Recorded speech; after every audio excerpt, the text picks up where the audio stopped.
Vryspraak, 'n radioprogram wat 'n Christelike lewensbeskouing en Afrikaner vryheid saambring. In samewerking met die Vryheidsstigting en Begrond Instituut verken ons hoe ware vryheid in ons lewens en gemeenskappe verwerklik kan word.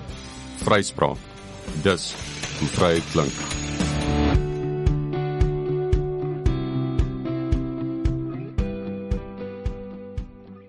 Baie welkom aan al ons luisteraars by ons spotsending Vryspraak. In hierdie episode delf ons in die lewe en teologie van 'n man wat dikwels in die skadu van bekender figure soos Martin Luther en Johannes Calvin staan, Heinrich Bullinger. En hoewel sy naam dalk nie so wyd bekend is soos die van ander hervormers nie, was sy invloed onmiskenbaar en diep gewortel in die ontwikkeling van die protestantse geloof. Maar wie was Bullinger? En hoekom is dit belangrik om vandag nog oor hom te praat? In hierdie episode neem ons dan nou 'n nader kyk na hierdie Switserse hervormer wat na Ulrich Zwingli se dood in Zurich die leiding geneem het en een van die mees stabiele en invloedryke figure van die reformatie geword het. Ons sê baie welkom aan ons spreker, Dominee Laurens Venter van Gereformeerde Kerk Centurion. Baie welkom. Dankie Alistair, is lekker om saam met jou hier te wees. Ek gaan wegspring met die eerste vraag, en dit is dan nou 'n leidende vraag waarna ons kyk, na wie was Heinrich Bullinger. Ons eerste vraag is, kan jy vir ons 'n kort oorsig gee van wie Bullinger was? Ja, dit is baie interessant. As ons na sy lewe kyk, hy is 'n tweede generasie hervormer, wat beteken dat hy jong seun was teen die tyd wat en op universiteit was besig met sy studies toe Martin Luther die 95 stellings teen die kerkdeur van Wittenberg geslaan het. En hy was hoofsaaklik uit Switserland uit. Hy het groot geword in Bremgarten in Switserland. Sy pa Heinrich was 'n monnik van Aargau en sy ma was Anna Wiederkeer. Hulle was aanvanklik nie getroud nie, daar was maar ook bepaalde gebruike en toelatinge binne die Romeinse kerk en wat baie interessant is dat later toe Bullinger sy pa opgevolg het dit ook gebeur dat hy sy pa oortuig het dat hy trou en die huwelik met sy ma bevestig het. So dit is eintlik nogal merkwaardig as 'n mens sien die positiewe invloed wat hy het. So hy het groot geword meestal in Switserland en hy het gaan studeer by Cologne en uiteindelik so met ander woorde, hy was ook maar nie altyd by die huis gewees nie. As jy nou dink, hy het op 11-jarige ouderdom na die St. Martins skool gegaan in Emmerich in Holland. En daar is hy onderrig in die klassieke tekste, waar hy maar die meeste van die Rooms-Katholieke gebruike geleer ken het, en eintlik onderrig is in Latyn en Grieks en Hebreeus. So dit was die gebruik van daardie tyd, soos wat ons Engels leer het, hulle Latyn geleer, dit was die wyse waarop hulle geleef het. Dit was maar die taal van akademie. Hy is net so op 14, 15-jarige ouderdom is hy na die universiteit in Duitsland, in Cologne. So as jy nou dink hoe oud ons kinders is, 19, hulle het op 15-jarige ouderdom met hulle al universiteit toe gegaan. En hy het sy MA gekry in 1522, so in 1517 was hy nog 'n baie jong ouetjie, regtig nog in bloedjonk, as mens so kan sê, en teen die tyd wat hy in 1522 sy studies klaarmaak, het hy baie belangrike kennis opgedoen en eintlik in die middelpunt, in sy studiejare was die middelpunt van die diskussie, die stryd tussen die reformatie, nuwe standpunte van Luther, Melanchthon en die huidige ewige bestaande Rooms-Katholieke gebruike. So nou kan 'n mens jouself net indink, as jy universiteit toe gaan en hier is 'n uitdaging wat die hele wêreld waarop alles geskoei is, uitdaag en vra daaroor vra. Met ander woorde, Bullinger het groot geword in 'n tyd waar daar baie krities na die Rooms-Katolieke gebruike verwys is, en jy kan nou dink, hy kom uit 'n Rooms-Katolieke huis uit, waar sy pa ook 'n priester was in die Roomse kerk. En nou staan Luther en Melanchthon direk in stryd teen hierdie gebruike, en hierdie jong Bullinger moet 'n besluit maak. So dis maar min of meer die agtergrond waarteen hy groot geword het. As jy nou praat van sy studies wat hy van 15 jaar af gedoen het, is dit nou studies in die teologie? Ja, onder andere. Hy wou self ook 'n priester geword het, so hy is in die klassieke tekste. So wat gebeur het, as ek nou so 'n bietjie by monde van ander kan praat, as ek nou reg verstaan, dan was die opleiding was baie klassiek geweest. Met klassiek bedoel historiese tekste, die lees van Virgilius en van Horace en daai regte klassieke, selfs Plato en so meer. Maar nou in die Rooms-Katolieke lyn was daar nou ook 'n baie spesifieke wyse van opvoeding, natuurlik Aquinas en van die vroeë kerk.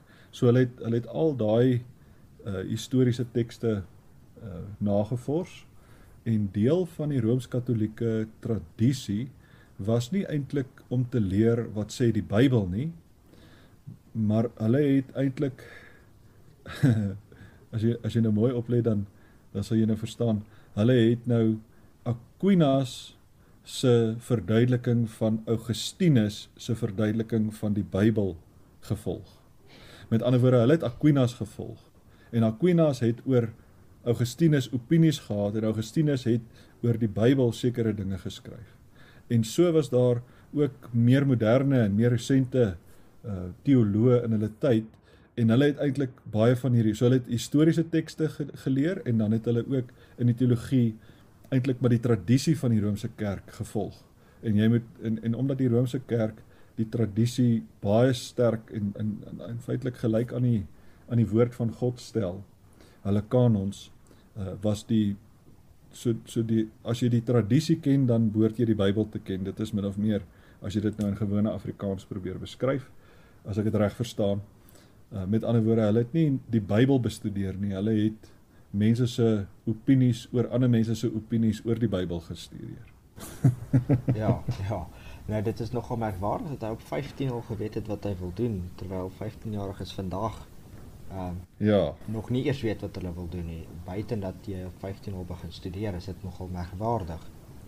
Maar dit was die gebruik van daardie tyd, nee. So hulle het op 15 gaan studeer, en graad gedoen, en selfs sy meestersgraad gedoen. Nou, die geskiedenis van die reformatie het jy al so 'n bietjie vir ons ingekleer oor presies hoe Bullinger, waar hy gestaan het in opsigte van iemand soos Luther. Maar nou, as 'n mens die reformatie verder volg, veral ten opsigte van Zurich, waar hy homself nou later bevind het, hoe het hy daar spesifiek ingepas toe nou na die ander hervormers se dood, Zwingli? Wel, hy kom uit Switserland uit, so nadat hy klaar studeer het hy alreeds begin, hy skryf in sy diarium, wat sy dagboek is, skryf hy dat hy begin het alreeds om tydens sy studiejare bedenkinge te hê oor die gebruike van die Rooms-Katolieke kerk, en het hy homself meer gevind in die reformatoriese tradisie, en hy het hoofsaaklik maar Melanchthon gelees, en hy het Luther gelees, en dit het 'n groot invloed op hom gehad, want beide die studie wat hy self gedoen het oor die klassieke en die Rooms-Katolieke tradisie, is daar baie nou gewerk met die kerkvaders. En vandag vir ons is dit ook belangrik. Mense soos Calvin het ook baie sterk geleun op iemand soos Augustinus. So Augustinus is 'n universele karakter en selfs in die Romeinse kerk word Augustinus gereken as die belangrikste teoloog in hulle mondering.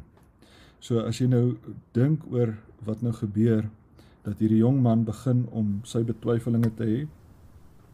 Volgens wat ek gesien het, het hy al in die jaar wat hy sy studies voltooi het hy opgehou om die daaglikse mis te gebruik en het hy meer 'n volgeling van Luther geword. En dan beskryf hy dit ook in sy dagboek as hy sê dat hy begin lees het oor hierdie dinge en dit het vir hom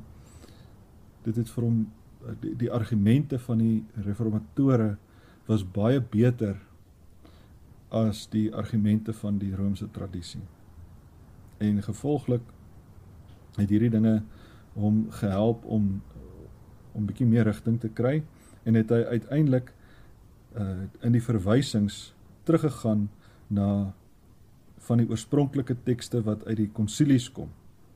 En wat hy toe daar gevind het, is dat wel in sy tyd is daar nou, kom ons sê, Thomas Aquinas, haal nou byvoorbeeld in die Summa, haal hy nou vir Augustinus aan, wat 'n sekere standpunt oor die Bybel verduidelik, maar nou kom Luther en hy haal ook vir Augustinus oor dieselfde deel aan, maar hulle verskil so bietjie in hulle interpretasie. En gevolglik het Bullinger begin vra en sê, maar albei haal dieselfde persoon aan, miskien moet ek Augustinus self gaan lees en sien wat Augustinus gebruik, en dan word hy bewus dat Augustinus en Chrysostomos en Irenaeus, hulle fokus nie op ander mense se opinies nie, hulle gaan direk terug na die Bybel toe. En gevolglik het hy self ook teruggegaan na die Bybel toe. So nou het hy begin van 'n tradisie wat hy studeer het, Luther se werk wat hy gelees het, na die vroeë kerk se werk wat hy gelees het, om die Bybel self te lees. En ek dink dis daai lyn wat deurslaggewend is in die hele teologie en die hele verstaan van wie Bullinger is. Hoe hy teruggaan om uiteindelik die fondamente reg te stel en te sê, maar hier is eintlik die ware kerkvaders. Die kerkvaders is nie Augustinus en Athanasius nie, maar Noag en Adam en Abraham en hulle nageslag, die mense wat in die Bybel opgeskryf staan. So dit dink ek is dis die fondament waar hy homself terugvind, maar dan gebeur dit nou dat hy by 'n kapel eindig, waar hy daagliks klas gee, en word hy 'n leermeester by 'n monastery, ek weet nie wat die mense dit hy was ook baie beïnvloed deur tydens sy studies van die broeders des gemene lewens, wat 'n groot invloed op hom uitgeoefen het. En selfs waar hy by die klooster was, die monastery, het hy op voorwaarde betrokke geraak. Met ander woorde, hy het nie die klooster, die monastery vows het hy nie afgelê nie. Hy het ook nie die mis gebruik nie. Maar hy was daar en hy het uit die skrifte geleer. Dit is 'n interessante ding. En ek sal later ook verduidelik dat Bullinger is nogal uniek in die sin dat hy as 'n tweede generasie teoloog wat Zwingli se opvolger word nadat hy in 1528, so in 1522 maak hy klaar met sy studies. 1523 gaan hy na die klooster toe en dan gee hy klas en dan gaan hy na Zurich in 1528 en dan as Zwingli sterf in 1531 dan word hy die opvolger van Zwingli in Zurich. So hy het baie noue bande met Zwingli gehad, veral van nadat hy klaar studeer het hy gereeld met hom te doen gehad. So die ywer was daar dat jy nou kan sien hoe naby is Switserland en Duitsland van mekaar. Hy het self in Duitsland studeer en die Duitsers was hoofsaaklik meer Luthers gewees en die Switserse kerke was baie strenger gereformeerd gewees. Maar hy was nou aan die Duitssprekende kant. Calvin was meer na Genève se kant toe, wat hulle meer Franssprekend was. So Genève, selfs Strasbourg is op die grens tussen Frankryk en Switserland, terwyl Zurich meer aan die Duitssprekende kant aan Duitsland was. So dis ook nogal 'n bietjie 'n interessante dinamika wat daar twee is. So hy het eintlik Zwingli se opvolger geword in Zurich en hy het wel verskil met Zwingli oor 'n klomp aspekte. Zwingli was nogal 'n vuurvreter. Hy wou oorlog maak teen die Rooms-Katolieke en uiteindelik het hy ook gesterf in die oorlog in 1531 teen die Romeinse kerk. Nou, die kritiese denke waardeur Bullinger gegaan het, daai waar hy nou eintlik teruggaan na die bronne toe en dit opweeg teenoor dit wat die Romeinse kerk in daai tyd geleer het dit plaasvind terwyl hy met sy studies besig was. Dit het al begin, ja. Ja, soos die Broeders des Gemene Lewens het al reeds 'n groot invloed daarin gehad en sy eie kritiese denke wat aangewakker is veral deur Luther en in besonder Melanchthon. Okay. Nou baie mense ken name soos Luther en Calvin, maar Bullinger is nou vir mense wat hier en daar geskiedenis van die reformatie hoor, is Bullinger minder bekend. Nou, voordat mense nou eintlik vra wat jy dink sy bydra tot die reformatie is en waarom dit steeds relevant is, wil ek daarby 'n vraag saamvra dat interessante lyn nou van wat jy al verduidelik het, dit is dat hy nogal redelik Luther en Melanchthon lees, wat nou meer die, kom ons sê die Lutherse lyn is, maar uiteindelik het hy dan nou 'n eie lyn gebaan of homself in 'n eie lyn geplaas, 'n ander lyn. En daar op 'n punt dan nou ook verskil gekom tussen hom en wat ons nou beskou as Luther, die Lutherse lyn.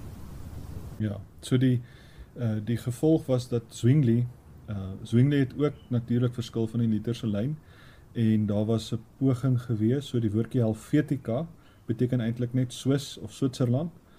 So die eerste Switserse konfessie was opgestel met die bedoeling om eenheid te vind, nie net in die Switserse konfederasies nie, maar ook om te probeer om 'n oorbrugging te maak na die Lutherse kant toe, omdat daar bepaalde verskille was.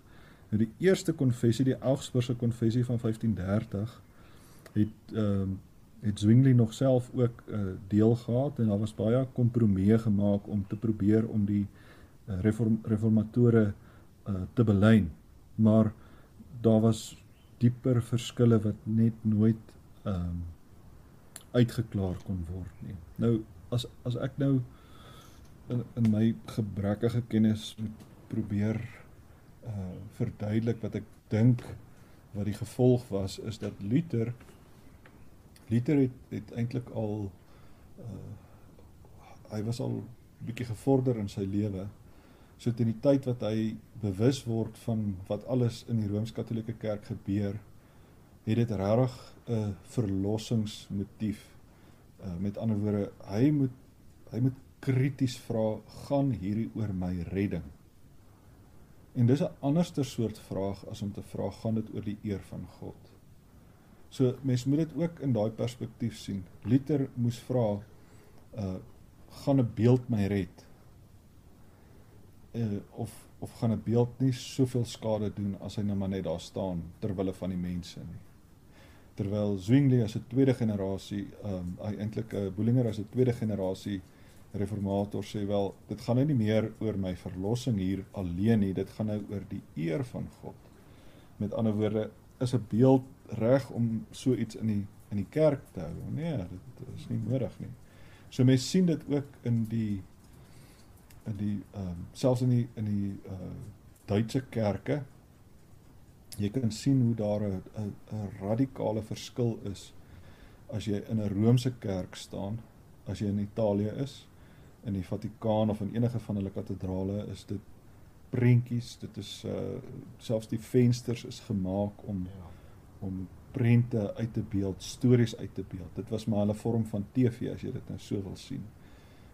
Maar wanneer dit by die reformatore kom, so as jy in Duitsland kom, dan is daar aansienlik minder beelde, aansienlik minder veral prente van Jesus en so, maar daar bly nog 'n bietjie oor. En dan as jy nou na die tweede generasie reformatore gaan, dan is daar glad nie meer beelde nie. So dis eintlik 'n progressie as 'n mens dit so wil sien. Waar Luther het gesê, wel, dit maak nie so groot verskil nie. En dis hoekom hulle vandag nog beelde het, of 'n vorm daarvan. En ek dink dit is die diepere verskil wat 'n mens ook kan verstaan vir die vraag wat 'n mens vra in die tyd wat Luther regtig moes onderskei, wat is lewensnoodsaaklik en wat nie. En ek dink vandag is dit ook nog 'n probleem. As jy vandag nog 'n vraag vra, selfs in kerk en liturgiese gebruike, dan het ons baie keer, selfs in kerklike vergaderings, dan sê hulle, ja, maar is hierdie nou 'n middelmatige saak, is dit nou 'n randsaak, is dit nou 'n wesenlike saak? Met ander woorde, raak dit nou my saligheid, of raak dit nou nie my saligheid nie?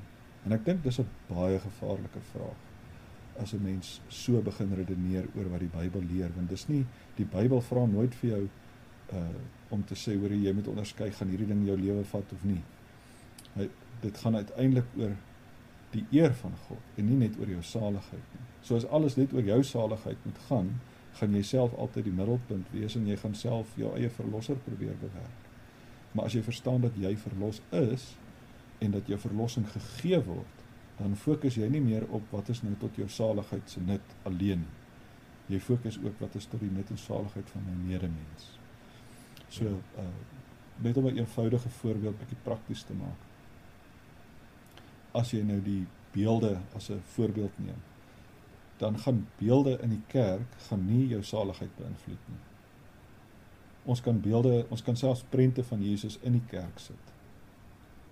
En dit gaan niemand se saligheid beïnvloed. Met ander woorde, jy gaan nie hel toe gaan as jy nou 'n prentjie van die Here in die kerk het, as jy dit nou, ek wil sê, kras wil stel. Maar ons sit nie beelde in die kerk nie, want die Here verbied dit. Hy sê, ons mag nie enige afbeelding maak in die hemel daarbo, of op die aarde hieronder, of in die water wat onder die aarde is nie. En jy mag dit ook nie vereer of dien nie. Met ander woorde, ons moet nie God deur prente en beelde dien nie. Ons moet hom dien as 'n lewende God. En as jy nou die argument vat om sê, ja, wel, 'n beeld gaan nou nie iets aan my saligheid doen nie. Wel, dit kan dalk so wees, maar ek dink nie dis 'n goeie argument nie. Dis nie 'n Bybelse argument nie. Alles gaan nie net oor jou saligheid nie. Die argument oor of iets 'n saligheidsaak is of nie, is eintlik maar net 'n argument om weg te kom van die vraag oor wat is gehoorsaam en wat is nie. Ja. Nou dit is hier waar ons kom by die inhoud van Bullinger se skrifbeskouing. Nou, die eerste vraag wat ek wil vra is, Bullinger was bekend vir sy hoë beskouing van die skrif. Hoe het hy die gesag en onfeilbaarheid daarvan, van die Bybel, verstaan, en hoe het dit in sy prediking en teologiese werke na vore gekom en dit uiteindelik ook beïnvloed? Ja, dankie vir die vraag. Ek dink dit is geweldig moeilik om dit net eenvoudig te vra. As jy dink, Bullinger het volgens sekere teoloë het hy meer geskryf as Luther en Calvin saam. So dis ontsaglik baie werk, is 'n leeftydse werk, wat 'n mens nie net sommer gou-gou in 3 minute kan opsom nie. So ek sal probeer verwys na wat hy self geskryf het, en hoe hy self dit benader het. En ek dink daar's 2 geskrifte wat dit baie pertinent vir ons voorhou. Ons het in die eerste deel van die gesprek gepraat oor die Helvetiese konfessie. Nou die eerste Helvetiese konfessie is in 1536. Die bedoeling van daardie konfessie is eintlik om eenheid in die kerke van die konfederasie van die Switserse kerke bymekaar te bring. En dit was ook 'n poging om vrede en stabiliteit te bring, want daar was geweldig baie onenigheid. Sommige van die stede was nie protestants nie. En die gevolg was dat die eenheid van Switserland baie broos was. Maar dit was 'n konfederasie, met ander woorde dis op 'n federatiewe wyse saamgestel waar elke stad selfstandig funksioneer en dan saam kantons vorm. En die gevolg daarvan is dat Bullinger probeer het om eenheid te bewerk tussen die Switserse kerk en selfs die Lutherse kerk, om eenheid te kry in die reformatie. Maar dit was sy lewenslange poging, en as jy na daardie belydenisse kyk, dan sal jy sien hoe belangrik is die skrifgesag, dat hy dit baie hoog op die prioriteitslys plaas. Maar in die tweede belydenis, wat eintlik 'n persoonlike belydenis was, wat nie met die bedoeling was, met ander woorde, hy was nie op 'n kommissie wat 'n werkstuk moet saamstel vir die eenheid van die kerke nie. Dit was die eerste Helvetiese konfessie, eerste Switserse belydenis. Die tweede belydenis was 'n persoonlike belydenis wat nooit bedoel was vir die kerk nie. Dis iets wat Bullinger vir homself geskryf het en eintlik in 'n sekere sin in sy testament nagelaat het, sodat dit sy getuienis is van sy geloof. En in daardie belydenis, waar die meeste ander belydenisse selfs van deur die bank, Luthers, gereformeerde en ander belydenisse is, begin altyd by God, terwyl Bullinger begin by die openbaring van God. So met ander woorde, hy plaas die openbaring van God bo die locus van teologie van God as persoon. As jy nou die Nederlandse geloofsbelydenis vat, dan begin dit by God is 'n enige enkelvoudige geestelike wese. Terwyl Bullinger begin eers by die skrif en sê die skrif word so saamgestel, die interpretasie van die skrif word so saamgestel, en dan eers in artikel 3 kom hy by uit die skrif en die regte interpretasie sien ons, hier is God wat homself aan ons openbaar. Met ander woorde, Bullinger se fokus is geweldig sterk gefokus op die Bybel self. Dis die fundament. En in die eerste deel van die gesprek het ons ook daarna verwys. As hy van die kerkvaders praat hy nie van Augustinus en Athanasius nie. Hy praat van Adam en Abraham en Moses. En daar's 'n duidelike, beduidende verskil, en dit het 'n geweldige invloed in die hele wyse waarop hy na die skrif kyk en selfs die verbondsleer waarvoor hy baie bekend is, is daar 'n duidelike eenheid. So hy's geweldige fokus op die gesag van die skrif in die eerste plek, die deursigtigheid van die skrif, die eenheid van die skrif. Dit alles is primêr. En as jy nie dit het nie, dan gaan jy by 'n verkeerde interpretasie kom. So dit is die gesag van die Bybel en die interpretasie daarvan. Dis die primêre sake waarna hy teruggaan. So dis met die tweede Helvetiese belydenis. Dan die ander geskrif waarvoor hy baie bekend is die Dekades. Hy het 50 preke geneem van al die preke wat hy gemaak het, en die manier hoe hulle gepreek het is glad nie hoe ons vandag preek nie. Hulle het heeltemal 'n ander vorm van uitleg gehad. En hy, as jy nou na die Dekades toe gaan bedoelende, hy het 5 dekades wat in 10 preke saamgestel is, so daar's 50 preke, en dan begin hy by die eerste preek, begin hy by die gesag van die woord van God. En dan gaan hy terug na met selfs sommetjies tussen wanneer Adam geleef het en hoe lank hy gevat het, en Noag en hoe God se openbaring oorgedra is van een geslag na 'n ander geslag, en wat het met die vloed gebeur en na die vloed gebeur, en hoe het God homself aan Abraham geopenbaar, en hoe die gesag van God uiteindelik in sy woord duidelik manifesteer wanneer hy vir Moses die opdrag gee om die woord op skrif te stel. En dat die mondelinge tradisie by Moses dan 'n geskrewe tradisie word. So die fokus van die skrif lê vir Bullinger op die heel hoogste prioriteit. As daar nie skrifgesag is nie, dan is jou idee van God skeef. Ja, mens sien dit nogal in die stelling wat hy maak. Is 'n stelling wat hy al vroeg in daardie belydenis maak, dat die prediking van die woord van God is die woord van God.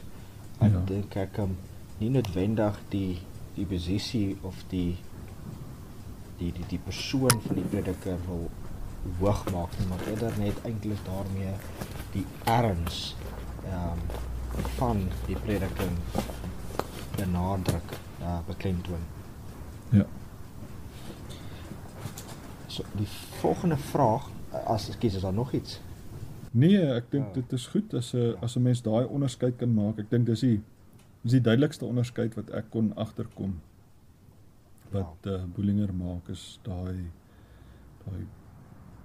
absolute prioriteit van God se woord. Ja, nou as 'n mens kyk na dit wat jy in jou studie doen en Bullinger se skrifbeskouing, hoe beïnvloed dit dan nou dit wat jy nou in jou studie ondervind het in daardie verkondiging van Christus, sy belydenis van Christus? Wel, ek dink die belangrike deel is die wyse waarop hy 'n eenheid in die skrif sien.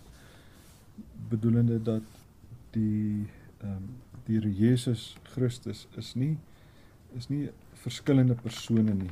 En mens moet dit, wat hy daarmee bedoel is die openbaring van die Seun van God in die Ou Testamentiese gestalte is nie verskillend van die openbaring van God in die Nuwe Testamentiese gestalte nie. Dis nie twee verskillende persone nie, dis dieselfde persoon. Dis die eenheid.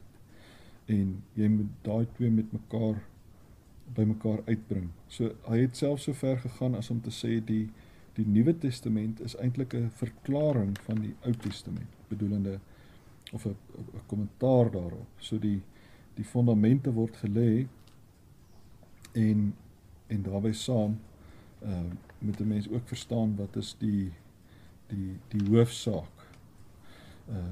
Dat God deur sy Seun uiteindelik die ware openbaring word van homself. Maar dit het al reeds begin deur 'n tradisie, mondelinge tradisie en 'n selfopenbaring in die Ou Testament, waar hy aan sekere persone verskyn en dit oorgedra word. So die wonderlike daarvan is dat selfs in die vroeë kerk was daar geweldige stryd rondom die persoon van Christus.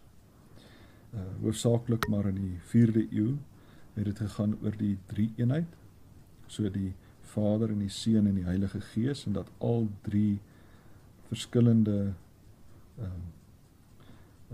persone is, maar dat hulle een in wese is. En daai belydenis was 'n kritieke belydenis. En daarna gaan Bullinger ook weer terug. So hy het verskeie werke geskryf wat gaan oor die interpretasie van die Bybel en die hoofsaak van die openbaring van die Bybel en die interpretasie daarvan is deur die lens van Christus. Met ander woorde, die hele Bybel in die Ou Testament wys vorentoe na die koms van die Seun van God en moet die Bybel ook verstaan word binne daardie lig. Alles gaan daaroor. En dan kom die Seun self en openbaar hom. Hy kom uit die boesem van die Vader en dan openbaar hy die heerlikheid van die Vader. Ja, dit is regtig mooi. Dit is 'n radikale verskywing in fokus van dit waarmee die kerk dan nou vir hoeveel eeue eintlik gesit het onder die Romeinse. So die interessante wat nou daarmee saamgaan is dat die Rooms-Katolieke Kerk het 'n verbod geplaas op die lees van die Bybel. Met ander woorde, as jy nie 'n geleerde is nie, mag jy nie die Bybel lees en interpreteer nie, want dit kan jou by die verkeerde gevolgtrekkings bring. En Bullinger het homself beywer om te sê, nee, maar alle mense moet die Bybel lees. Dis nie net vir die geleerdes nie. Maar hy vermeld dit selfs in die belydenis, die tweede Helvetiese belydenis, dan sê hy nee, jy moet dit met voorwaardes moet jy die Bybel interpreteer. Met ander woorde, jy kan nie net jou eie opinie inlees in die Bybel nie. Jy moet dit vanuit 'n verbondsperspektief beskou. Met ander woorde, jy mag almal moet die Bybel lees, maar dan moet jy die regte verklaring van die Bybel hê. Ja, dit is eintlik verskriklik om te dink dat mense sit dalk in 'n huis waar jy nie net 1 of 2 of 3, maar selfs dalk 5 Bybels kan hê en hier sit jy 500 jaar terug. 'n Verbod dat jy nie die woord van die Here by jou mag hê nie. Ja, ons ken dit nie. Ja, so dit is nogal merkwaardig om so te mag stil staan by hierdie hervormer se denke oor die teologie, oor sy skrifbeskouing en eintlik te sien hoe hy Christus sentraal wil laat staan en dat niks om daarvan moet keer nie. Nou, as 'n mens dit bietjie bring na vandag toe, kan ons sien wanneer ons nou kyk na daai huisboek of daai dekades van Bullinger, dat hy dan nogal onderriggend was en hy is 'n voorstander van die Christelike onderwys. Hoe het hy dit beskou as deel van 'n Christense verantwoordelikheid en wat kan ons vandag dan daaruit leer, gelowiges wat dalk hierna mag luister? Ek het nou nie spesifiek oor daai onderwerp so baie kennis nie, omdat dit baie breed is, maar wat belangrik is om te onthou in terme van die dekades, is dat dit met die oog geskryf is en baie groot invloed uitgeoefen het in Engeland. En dit het 'n geweldige diep indruk gemaak wat ook die fondament gelê het vir die Puriteinse lyn. So Bullinger se nalatenskap is juist dat die huis primêr die verantwoordelikheid neem van geloofsonderrig. En daarbey is hierdie 50 preke wat in hierdie volumes verskyn het, het die fokus gehad juis om te onderrig, om te leer. So dis sy, kom ons noem dit sy institusie, is die dekades. Want dit is nie net gewone preke nie, as jy dit lees ook, dit lees nie soos 'n preek nie, dit is bietjie meer 'n teologiese beskrywing van hoekom sekere goed daar is, en dit het 'n geweldige invloed gehad in die Engelse kerk, en in Engelse gemeenskap. En dit het ook die fondamente gelê vir die latere deel, selfs vir die reformatie in Skotland, wat John Knox ook hoofsaaklik die voorloper van was. So daar is sonder twyfel 'n prioriteit wat gelê word, nie net in die skrif wat primêr is nie, maar ook dat die skrif die soewereiniteit van God in die huisgesin prioritiseer. Ek weet nie of dit 'n voldoende antwoord is nie, maar ek dink ek sou daarby berus vir die oomblik. Ja, baie dankie. Ons is nou by ons laaste vraag, en dit is nou, kom ons sê, dalk 'n meer aktuele vraag. Dis 'n toepaslike vraag. In ons postmoderne wêreld word die gesag van die skrif dikwels bevraagteken. In baie plekke sien ons daar word opsetlik daarteen gegaan. Wat dink jy kan ons by Bullinger leer oor hoe om die Bybel te verdedig en toe te pas in ons tyd? So nie net die verdediging van die Here se woord nie, maar ook in die prediking van die Here se woord. Veel tyd het jy.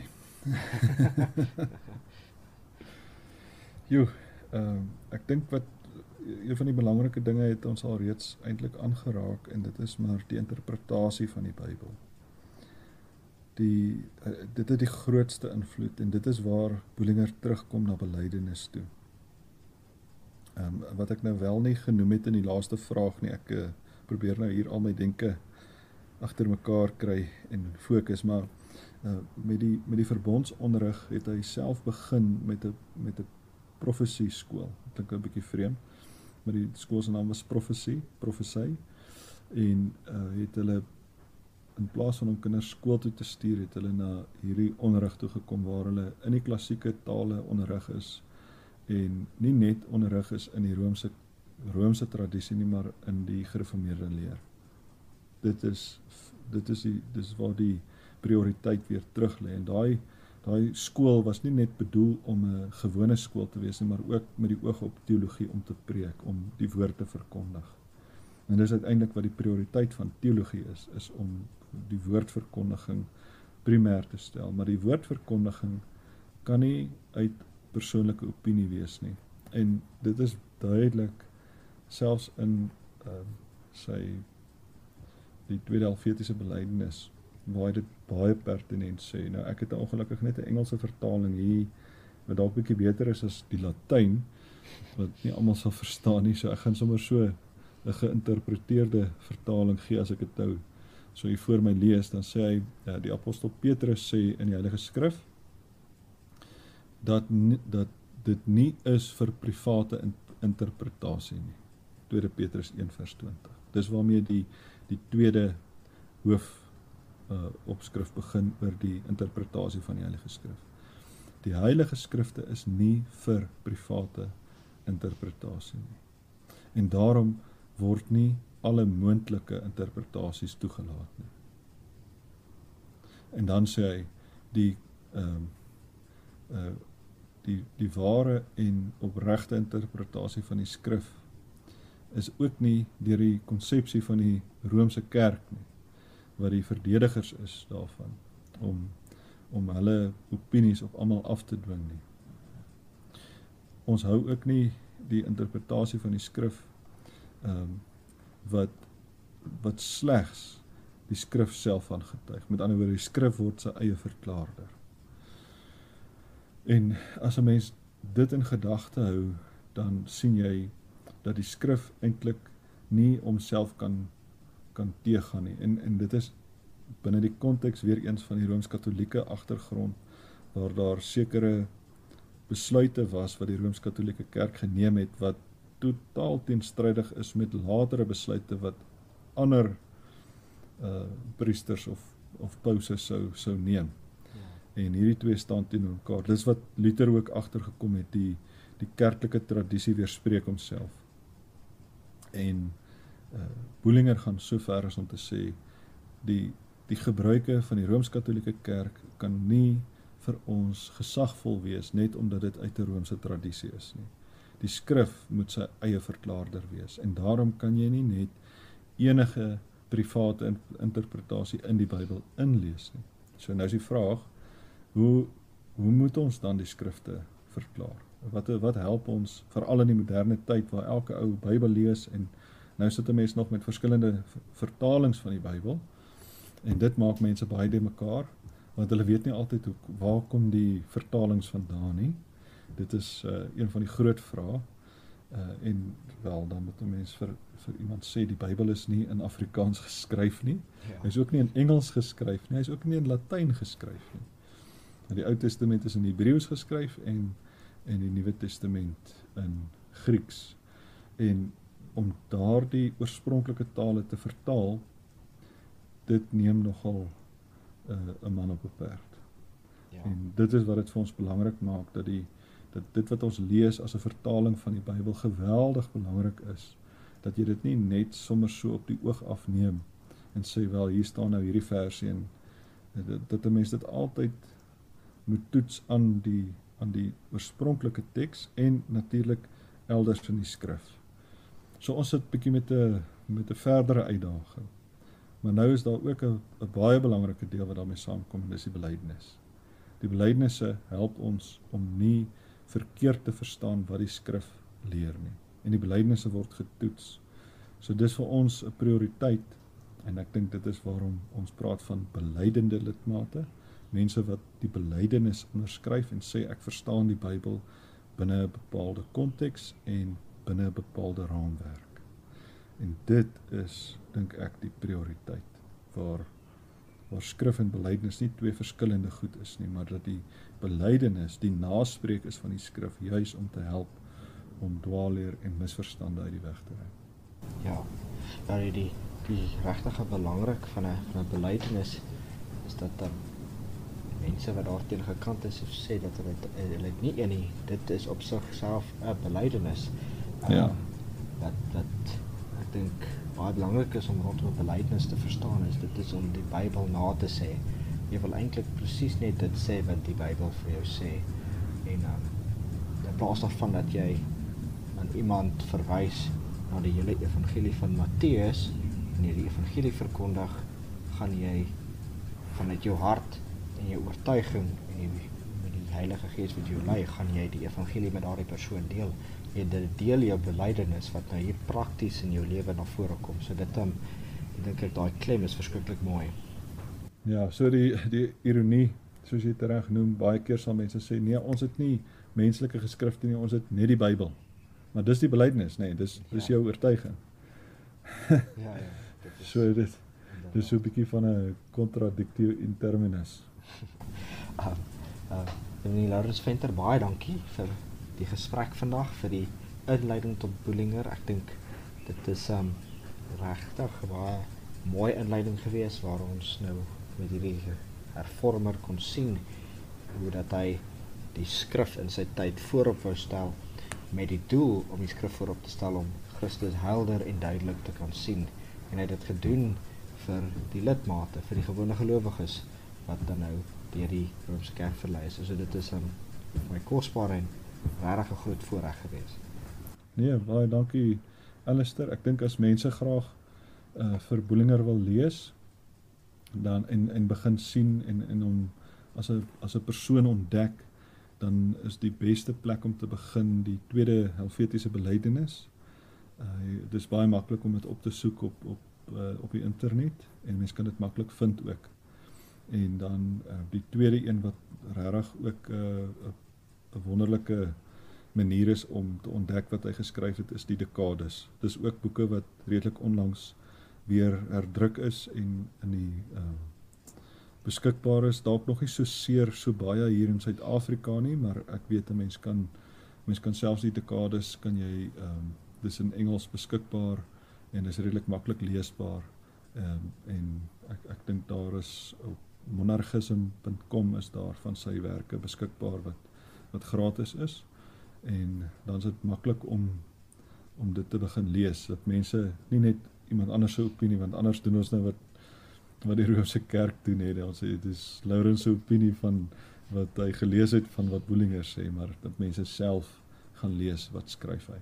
Ja, die skakels, die plekke wat jy nou genoem het, sal ons dan ook sommer saam met hierdie episode beskikbaar stel, sodat dit vir mense toeganklik is. En dan sê ons ook baie dankie aan ons luisteraars, almal wat ingeskakel het en saam gevolg het. En dan tot volgende keer. Dankie. Dankie, totsiens.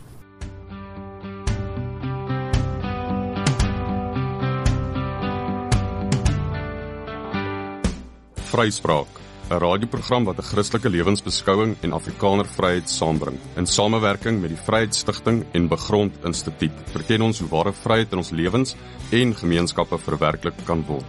Vryspraak, dis hoe vryheid klink.